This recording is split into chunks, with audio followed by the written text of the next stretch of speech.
Bom dia, pessoal. Hoje, dia 27 de março de 2025. Vocês já pensaram que estamos chegando no fim de março? Já é um quarto de ano que nós vencemos? Semana foi bem trabalhosinha, né? Até agora eu tenho mais alguns compromissos, mas daqui pra frente tá um pouquinho mais tranquilo, mas ela foi bem trabalhosa. Espero que você esteja bem e que a gente possa compartilhar um texto da palavra de Deus hoje. E o texto que eu trago para a gente compartilhar, ele está lá no livro de Josué, no capítulo 4. Diz assim: Sucedeu, pois, que acabando todo o povo de passar o Jordão, falou o Senhor a Josué, dizendo: Tomai do povo 12 homens de cada tribo, um homem, e mandai-lhes, dizendo: Tomai daqui do meio do Jordão, do lugar do assento dos pés dos sacerdotes, 12 pedras, e levai-as convosco à outra banda, e depositai-as no alojamento em que haveis de passar a noite.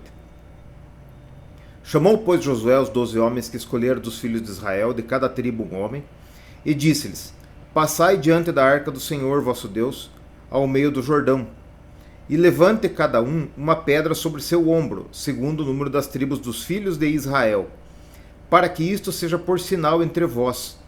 E quando vossos filhos no futuro perguntarem, dizendo: Que vos significam estas pedras? Então lhes direis que as águas do Jordão se separaram diante da arca do concerto do Senhor. Passando ela pelo Jordão, separaram-se as águas do Jordão. Assim que essas pedras serão para sempre, por memorial aos filhos de Israel. Muito bem. Essa palavra aqui é muito linda. E a gente fica olhando os milagres que aconteceram na vida daquele povo e dá a impressão que é uma coisa muito distante, que é algo assim, muito sobrenatural para nós, né? Agora, vejam o seguinte. Hoje, o meio de transporte não é mais biga. Hoje, o meio de transporte é carro, navio, avião, helicóptero. Hoje, para o povo passar daqui para lá, é muito mais tranquilo. Então hoje, nós usamos internet, nós usamos o celular o dia inteiro e tal. Então, a nossa vida hoje é contextualizada de uma forma diferente. E muitos milagres acontecem na nossa vida hoje. E nós temos a obrigação de estar atentos a isso. Para isso, nós temos que estar buscando a presença de Deus. Por quê? Porque se você não buscar a presença de Deus, nunca vai acontecer de Deus falar com você como falou com Josué, dando ordem. 2. Nós temos que ser extremamente obedientes à palavra de Deus. Por quê? Porque quando Deus deu a ordem para Josué como que eles deveriam atravessar o rio com a arca e como que eles deveriam levar as pedras nos ombros e quantas pedras e o que eles deveriam fazer com elas, Josué mandou o povo fazer exatamente como Deus disse. Nem um pouquinho menos, nem um pouquinho mais. E terceiro, vejam o porquê de colocar essas pedras ali. Nós já fizemos um estudo aqui um dia sobre memoriais, né? Que é a necessidade da gente ter memoriais na nossa vida. Por que memoriais? Viu? Se você passa num lugar e tem um buraco, e você cai nesse buraco, você não esquece mais que tem um buraco ali. E você ensina para quem você gosta a não passar por ali, porque tem um buraco. Do mesmo jeito, uma coisa muito boa que aconteceu na sua vida, você tem que lembrar como é que fez aquilo e nunca mais esquecer.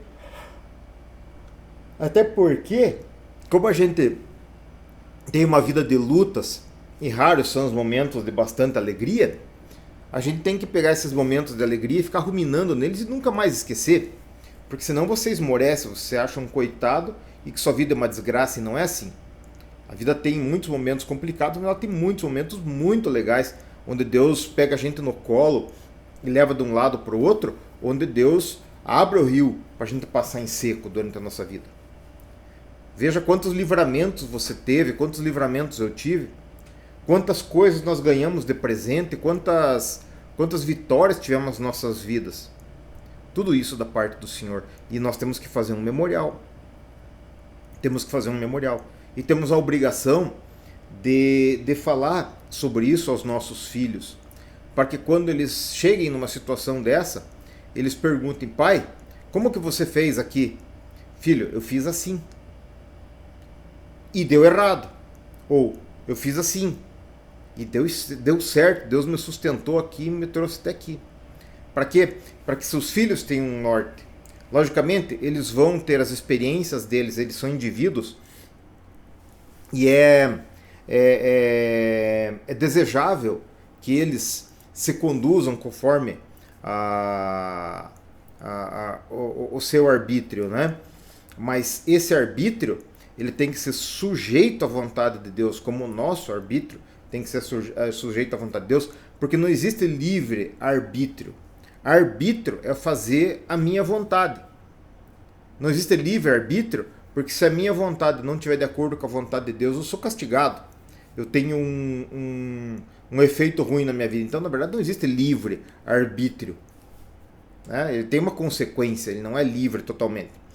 Então, mas essa obediência que a gente tem que ter à palavra de Deus, nós temos que ensinar aos nossos filhos para que eles saibam o porquê que vale a pena obedecer. Se eles estiverem tentados a fazer uma coisa errada, eles saberem por que eles devem abrir mão daquilo e obedecer a Deus. Sabe? Porque é bom, porque é aceitável e porque para nós deu muito certo. Esse é o memorial que nós temos que fazer para fazer nossos filhos estarem praticando a palavra de Deus. Tinha uma igreja que eu frequentei um tempo que falava muito esse negócio, os filhos espirituais. Mas o povo usava os filhos espirituais para trazer oferendas para eles. Que os filhos espirituais tinham que honrar os pais espirituais, igual o sistema japonês, né? Que os filhos têm que cuidar dos pais. O sistema cristão, Paulo diz assim: os pais têm que acumular herança para os filhos, não os filhos para os pais. Lógico que aí você pode pegar, se o filho chegou aí 17, 18, 19 anos, ele tem que começar a buscar seu próprio caminho, né? Você não vai pegar e atender dos filhos a vida inteira, porque assim eles não se desenvolvem como pessoas humanas. Não é isso que a Bíblia diz. A Bíblia diz o seguinte, que você tem que trabalhar, tem que cuidar da sua vida e você tem que ser o homem abençoado, o homem bem-aventurado que deixa herança para os filhos dos seus filhos. Não é assim? Então, a filosofia do povo lá era assim, que tinha que ter filhos espirituais. Pô, se tiver filhos espirituais, tem que cuidar. Você tem que sustentar e você tem que dar bom exemplo para eles. Ensinar para eles aonde que você passou e por que aquele memorial está ali, para quando eles passarem por ali, eles aprenderem aquilo.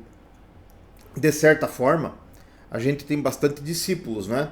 A gente tem bastante pessoas que escutam o que a gente está fazendo. E eu amo isso. E eu vou contar para vocês por que eu amo fazer isso.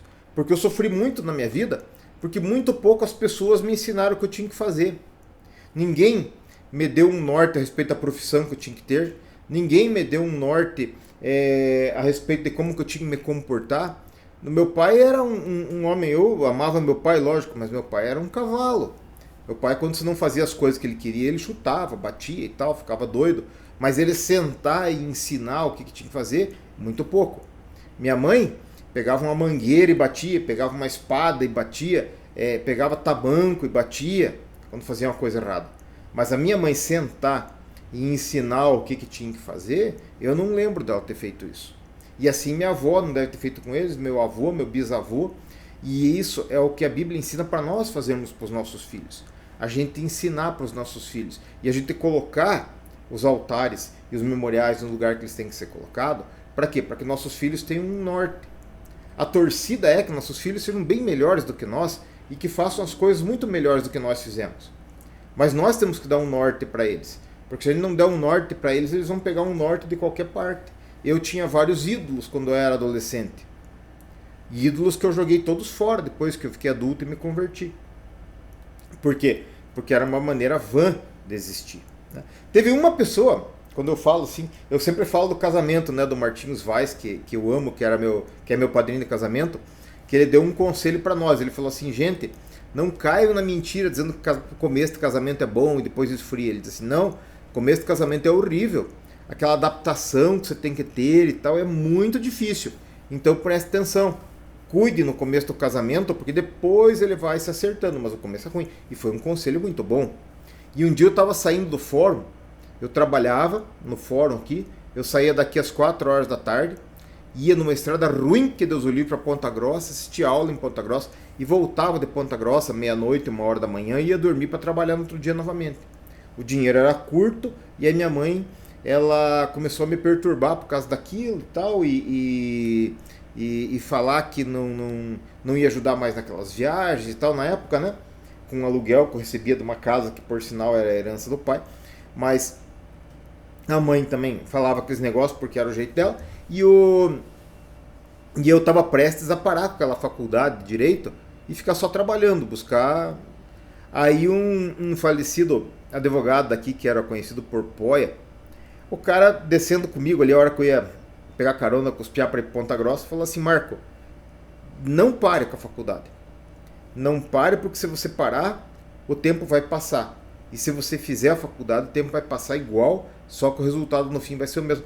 Foi um conselho muito válido, porque ali eu não parei. E eu vivo da advocacia até hoje, né? Trabalho com isso até hoje.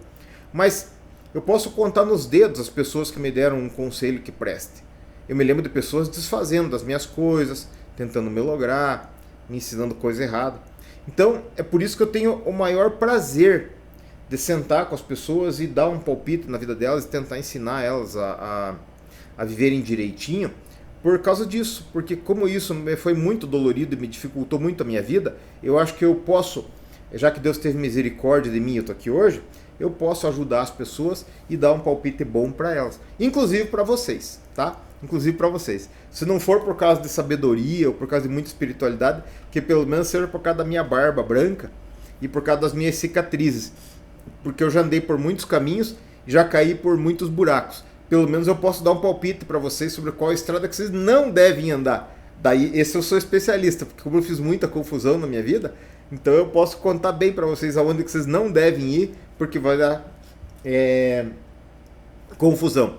Mas não é o que eu falo ou o que eu faço. A palavra de Deus, ela diz para nós isso aqui, e nós temos que cuidar para fazer as coisas direitinho, para então buscar a presença do Senhor a cada dia, para ouvir o que Ele está dizendo para nós, fazer as coisas exatamente como Ele manda, para obter a bênção, o resultado que Ele pretende para as nossas vidas, e para deixar esse memorial para os nossos filhos, para eles saberem por que a gente fez aquilo, em obediência à palavra de Deus, e qual foi o resultado que deu, para que eles possam fazer igual também. Não por temor de nós, ou por obedecer cegamente o pai, ou porque o pai é isso, o pai é aquilo. Não, porque a palavra de Deus, e que nós deixamos para ele um exemplo, um memorial.